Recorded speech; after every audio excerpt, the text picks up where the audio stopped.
पढ़ रहे हैं आप लोग ग्लूकोज। क्या पढ़ाया जा रहा है? ग्लूकोज। पिछले क्लास में हमने आप लोगों को ग्लूकोज की कुछ महत्वपूर्ण क्रियाओं के बारे में चर्चा किया था। ग्लूकोज की क्रियाएं कौन कौन सी थी?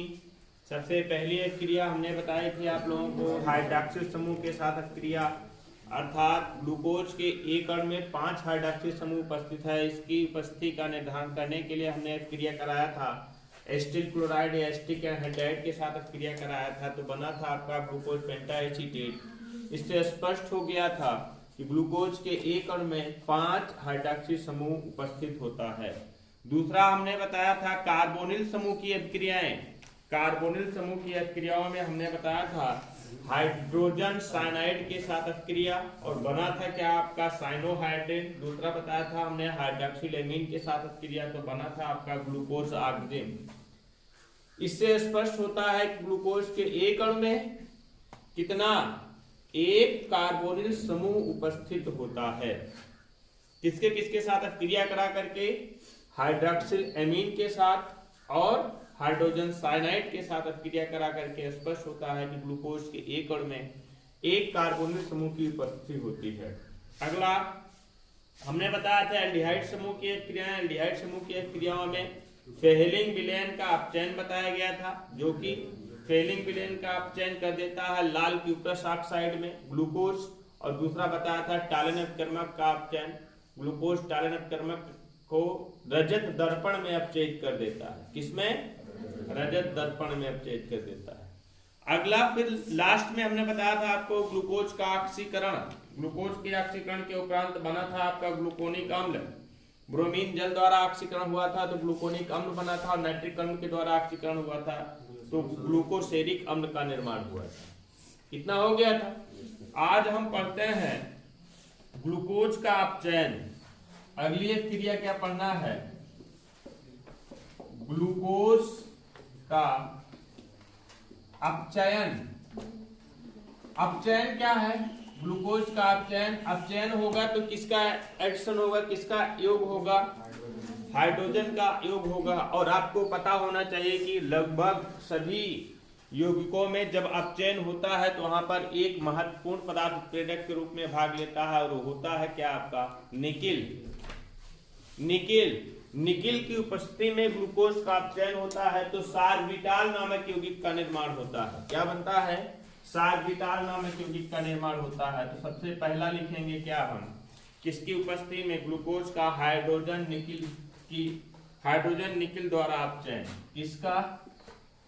ग्लूकोज का हाइड्रोजन निकिल द्वारा अपचयन। हाइड्रोजन निकिल द्वारा अपचयन। हाइड्रोजन निकिल द्वारा अपचयन किस तरीके से होता है? देखिए, ग्लूकोज की बात करते हैं तो CHO बांड CHOH का होल 4 बांड CH2OH है ना, इसका अपचयन करा देते हैं H2 के द्वारा निकिल की उपस्थिति में। तो यहां से बन क्या जाता है? देखो, एक हाइड्रोजन जाकर के इसके साथ जुड़ जाएगा CH2 है ना, और OH CH2OH समूह ये भी बन जाता है बांड CHOH का होल 4 और बांड क्या आपका CH2OH। इसे बोलते हैं क्या हम? सार्बिटाल नामक यौगिक का निर्माण होता है। सार्बिटाल नामक यौगिक का निर्माण होता है। ये किसकी उपस्थिति में अपचयन हुआ? हाइड्रोजन और निकिल की उपस्थिति में। इसी तरीके से अपचयन होता है ग्लूकोज का हाइड्रोआयोडिक अम्ल और लाल फास्फोरस द्वारा अपचयन। अगला लिखेंगे हम ग्लूकोज का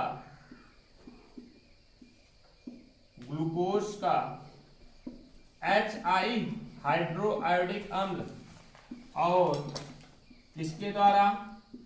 लाल फास्फोरस द्वारा। लाल फास्फोरस द्वारा अपचयन। लाल फास्फोरस और हाइड्रोआयोडिक अम्ल द्वारा अपचयन किस तरीके से होता है ग्लूकोज का? आपको पता होना चाहिए। ग्लूकोज का फार्मूला क्या होता है?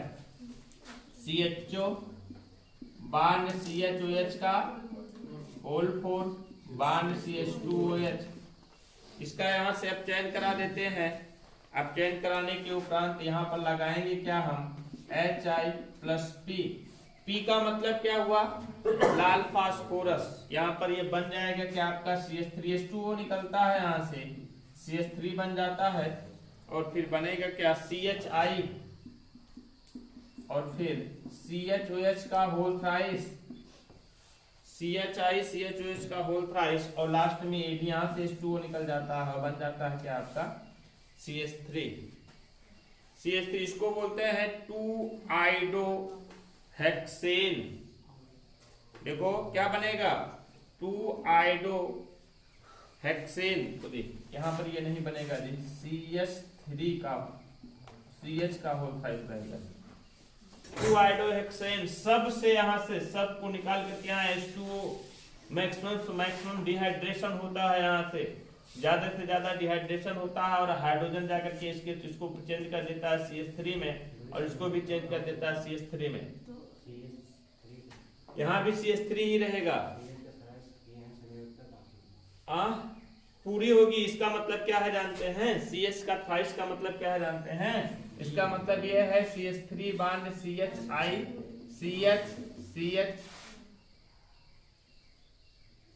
CH2 रहेगा जी, CH2 रहेगा।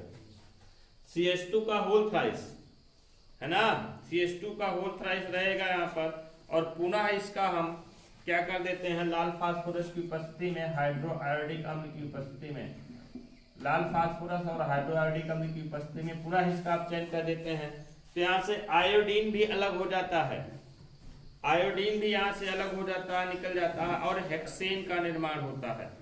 आयोडीन भी अलग हो जाता है और हेक्सेन बनता है, मतलब कि CH3 बांड CH2 का होल थ्राइस बांड CH3। इसे बोलते हैं क्या है हम हेक्सेन। दोनों ऑप्शन ध्यान दीजिएगा, निकिल हाइड्रोजन की उपस्थिति में हो रहा है, ये हाइड्रो आयोडिक अम्ल और लाल फास्फोरस द्वारा अपचयन हो रहा है। दोनों अपचयन विशेष तौर से ध्यान दीजिएगा। ये अपचयन अक्सर पूछा जाता है, हाइड्रो आयोडिक अम्ल और लाल फास्फोरस की उपस्थिति में अंत में कौन सा उत्पाद बनता है, तो हेक्सेन का निर्माण होता है। नोट कर लीजिए। ग्लूकोज की अन्य अभिक्रिया देखते हैं कौन कौन सी है। सबसे पहले आपको पढ़ना है ग्लूकोज को फेनिल हाइड्रेजीन से के साथ क्रिया। अन्य क्रिया के अंतर्गत फेनिल हाइड्रेजीन से अभिक्रिया।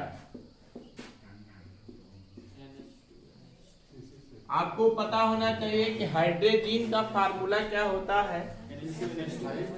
NH2 को बोलते हैं हम हाइड्रेजीन, और यहां से अगर एक हाइड्रोजन को विस्थापित कर दिया जाए C6H5 के द्वारा तो C6H5 NH2 प्राप्त होता है, जिसे कहते हैं हम क्या फेनिल हाइड्रेजीन।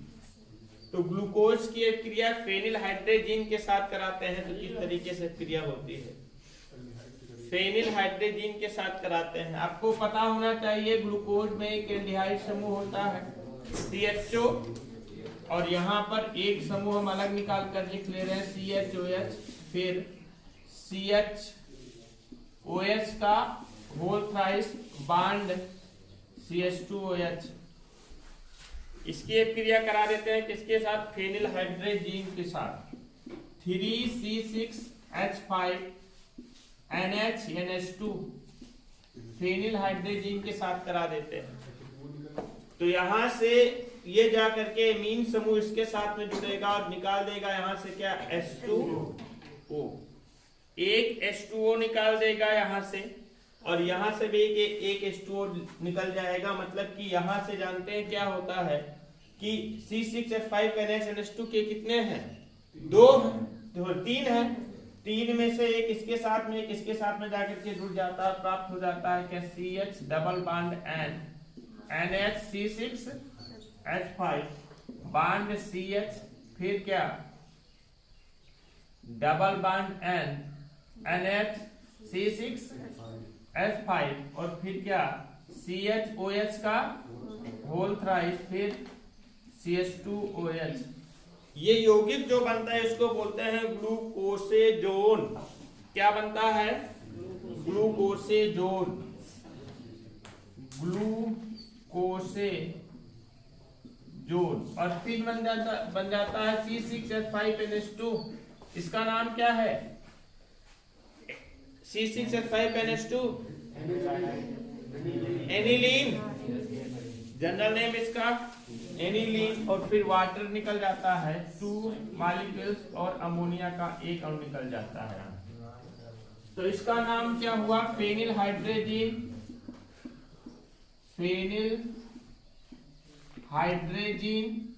फेनिल हाइड्रेजिन की क्रिया ग्लूकोज के साथ कराने पर ग्लूकोसेजोन बनता है और एनिलीन, वाटर और अमोनिया का निर्माण होता है। नोट करिए इस रिएक्शन को। ग्लूकोज की अन्य अभिक्रिया देखते हैं कौन कौन सी है। सबसे पहले आपको पढ़ना है ग्लूकोज को फेनिल हाइड्रेजिन के साथ क्रिया। अन्य क्रिया के अंतर्गत फेनिल हाइड्रेजिन से अभिक्रिया। आपको पता होना चाहिए कि हाइड्रेजिन का फार्मूला क्या होता है। NH2 को बोलते हैं हम हाइड्रेजिन। और यहां से अगर एक हाइड्रोजन को विस्थापित कर दिया जाए C6H5 के द्वारा तो C6H5 NH2 प्राप्त होता है, जिसे कहते हैं हम क्या? Phenyl hydrazine. तो ग्लूकोज की क्रिया फेनिल हाइड्रेजिन के साथ कराते हैं तो किस तरीके से क्रिया होती है? फेनिल हाइड्रेजिन के साथ कराते हैं। आपको पता होना चाहिए ग्लूकोज में एक एल्डिहाइड समूह होता है CHO, और यहाँ पर एक समूह हम अलग निकाल कर लिख ले रहे हैं CHOH, फिर CHOH का होल थ्राइस बॉन्ड CH2OH। इसकी क्रिया करा देते हैं किसके साथ? फेनिल हाइड्रेजिन के साथ। 3C6H5NH2 फेनिल हाइड्रेजिन के साथ करा देते हैं। तो यहां से ये जा करके मीन समूह इसके साथ में जुड़ेगा और निकाल देगा यहां से क्या? H2O। एक H2O निकाल देगा यहां से, और यहां से भी एक H2O निकल जाएगा। मतलब कि यहां से जानते हैं क्या होता है कि C6H5NH2 के कितने हैं? 2 हैं, 3 हैं। 3 में से एक इसके साथ में, एक इसके साथ में जाकर के जुड़ जाता है, प्राप्त हो जाता है क्या? CH double bond NH6H5 bond CH, फिर क्या? डबल बॉन्ड NH6H5 और फिर क्या? CHOH का होल थ्राइस, फिर CH2OH। ये यौगिक जो बनता है इसको बोलते हैं ग्लूकोसेजोन। क्या बनता है? ग्लूकोसेजोन।